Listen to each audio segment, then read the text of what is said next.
y nosotros demostramos que se podía hacer una reforma del Estado sin tirar a la gente por la ventana, porque en la Argentina, en el mundo, en las políticas que se empezaron a imponer en los 90 de reforma del Estado, lo que se hizo fue generar un desempleo abrupto en todos los países, con ilusiones respecto a que iba a haber un mercado que los iba a absorber como si fueran cosas, y te acordás que con algunas indemnizaciones, se los orientó a hacer emprendimientos que te diría que en un 90% fracasaron y salieron mal, y entonces le arruinaron la expectativa de vida a esas familias. Bueno, nosotros demostramos en el kirchnerismo que se podía hacer una reforma estatal de envergadura, como el cambio completo del sistema previsional, sin tirar a la gente por la ventana, todo lo contrario, consiguiéndole a cada una y cada uno un trabajo, ¿no? Y en esto fue muy importante todo el staff de ANSES, pero también representantes de los trabajadores de las AFJP, y en este sentido fue muy importante su participación, como así también en otro hecho que no es muy recordado, pero para mí es uno de los hechos políticos que más afecto le tengo. En el año 2008 yo hablé con la presidenta de la posibilidad de que quienes fueran pareja de un mismo sexo pudieran acceder a la pensión por fallecimiento. ¿Ese fue el primer encuentro cara a cara que tuviste con Cristina? No el primer encuentro cara a cara, pero la primera vez que tuve la posibilidad de plantearle una cuestión política para ponerla a su consideración, ¿no? Eso fue antes de la sanción del matrimonio igualitario.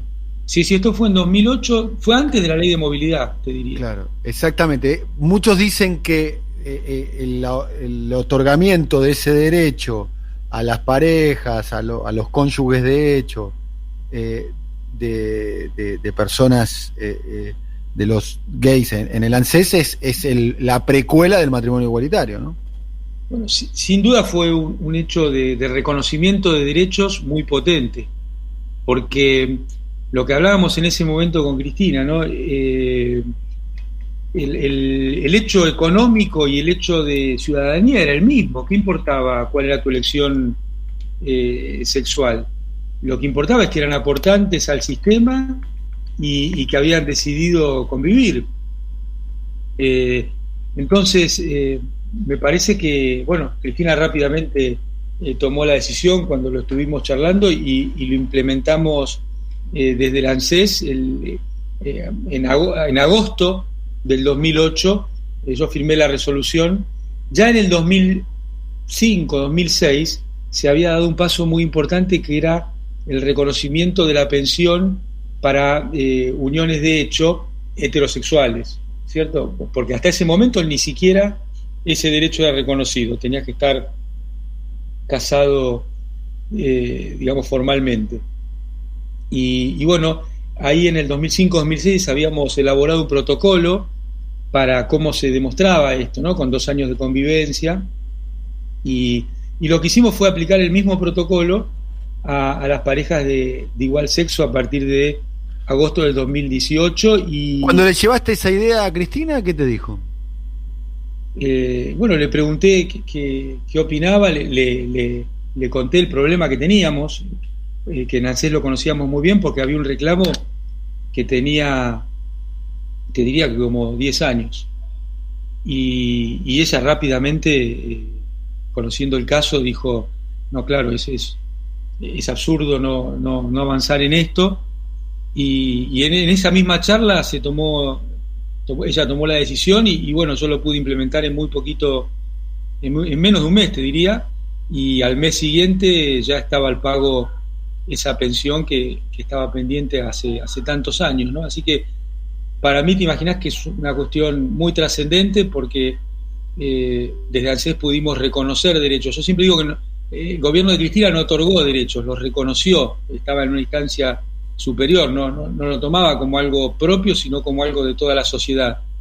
Y me parece que cuando uno observa esa etapa, fue los 12 años de reconocimiento permanente de derechos y de puesta objetiva y concreta en funcionamiento de esos derechos. No es que se reconocían discursivamente, sino que se convertían en una política pública concreta. Entonces, Me parece que este ha sido uno de los motivos en los cuales por primera vez en la historia argentina un gobierno nacional y popular estuvo 12 años gobernando, y también como en 4 años ha vuelto un gobierno nacional y popular después de un desastre como el que hizo Macri, ¿no?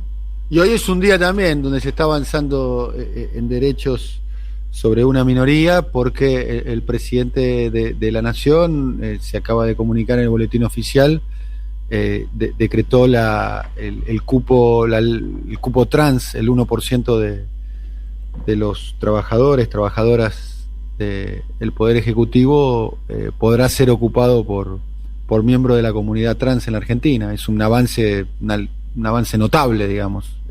Se acaba de anunciar en el día de hoy, digamos, mejor dicho, se acaba de publicar en el día de hoy. Sí, me parece, Daniel, que va en línea con toda esta tradición de una sociedad más justa, más igualitaria, sin prejuicios, y espero que los otros poderes acompañen rápidamente esta decisión tan hermosa del presidente de la Nación, ¿no? Porque en esta sociedad, en esta comunidad, en esta nación, en esta república, tenemos que caber todos, y las decisiones de vida no pueden ser un diferenciador de derechos y de inclusión y de igualdad.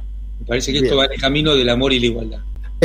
Estuvimos reflexionando a la mañana temprano cuando conversábamos con el ministro Daniel Arroyo, también lo hicimos con Rulo, lo hicimos con nuestros oyentes y demás, de un tema que yo vengo observando, que está fuera de agenda claramente, pero vengo observando que es una gran inequidad, que es la cuestión de la inclusión financiera, de que los sectores que están en la base de la pirámide, que los que por caso son beneficiarios de algún plan social, accedan a una billetera electrónica como forma de pago, accedan al crédito, porque no pueden acceder.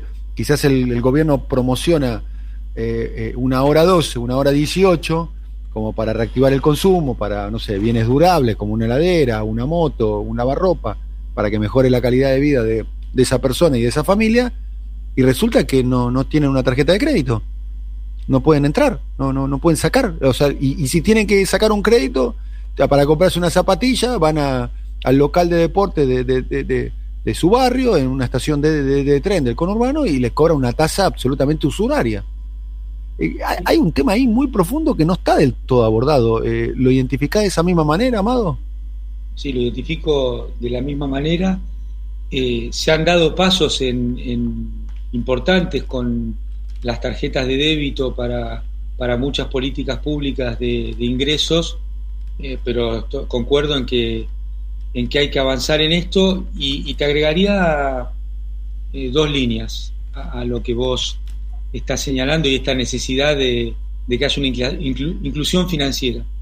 La primera es que si avanzamos en la inclusión financiera, también tenemos que avanzar en una mejor regulación del Banco Central, para que las tasas no suceda lo que vos decís, ¿no? Y que la inclusión financiera termina siendo un problema. Y en esto, la segunda línea, yo creo que lo más importante es que crezcan los ingresos de la población, porque me parece que una de las grandes trampas del neoliberalismo a nivel global ha sido complementar la falta de incremento de los salarios con crédito.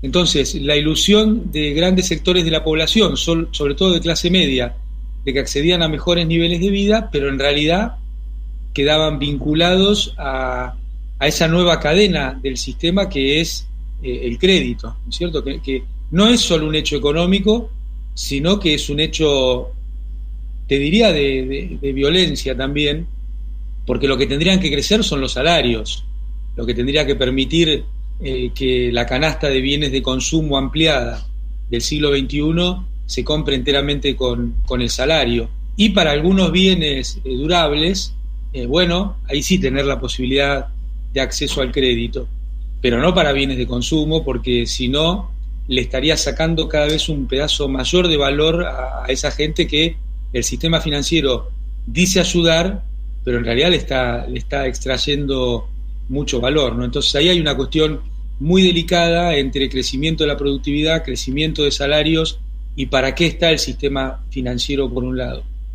Y lo otro, respecto a a las herramientas del sector público. Yo creo que hay que avanzar en un sistema que se llame Estado pago o Estado libre, como quieras, que sea un sistema de pago organizado desde el Estado, pero como hace el sistema financiero, por fuera de la normativa del Banco Central. Tiene que tener que ver con una herramienta del sector público que no esté atada para no poder competir de igual a igual con quienes lo hacen por afuera. En el mundo esto se llama elegantemente shadow banking, y creo que es muy importante que tengamos claro esto, porque no es lo mismo lo que puede hacer el Banco Nación, el Banco Provincia, que lo que puede hacer alguna empresa. Y te pregunto a vos que estuviste en la gestión pública, digamos, como ministro de Economía, como vicepresidente, ¿qué posibilidades hay de que el Estado impulse, no sé, llamémoslo un mercado pago estatal, digamos, para nombrar la que es hoy la billetera electrónica virtual más conocida, más eficaz? Casi, no te digo la única, pero es la más popular de todas, que a este ritmo se va a quedar con todo, como pasó con Mercado Pago, con Mercado Libre, digo. ¿Qué posibilidades hay que el Estado impulse una iniciativa de estas características, digamos?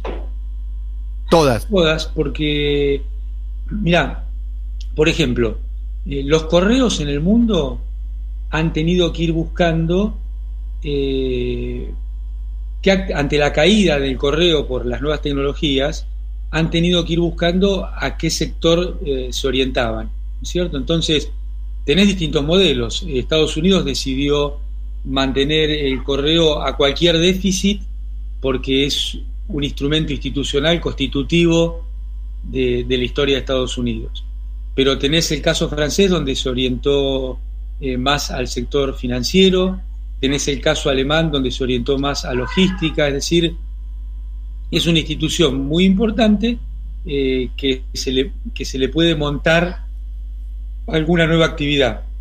Te diría que es el organismo público que tiene mayor cobertura geográfica, hasta en localidades muy pequeñas. Entonces, me parece que es una plataforma extraordinaria, ideal para montar una actividad de estas características. De hecho, la familia Macri montó en el correo una de las empresas de cobro de facturas, ¿no es cierto?, cuando tenía el dominio y el control del correo, para fundirlo, dicho sea de paso, ¿no? Bueno. Entonces ahí tenés muchas oportunidades.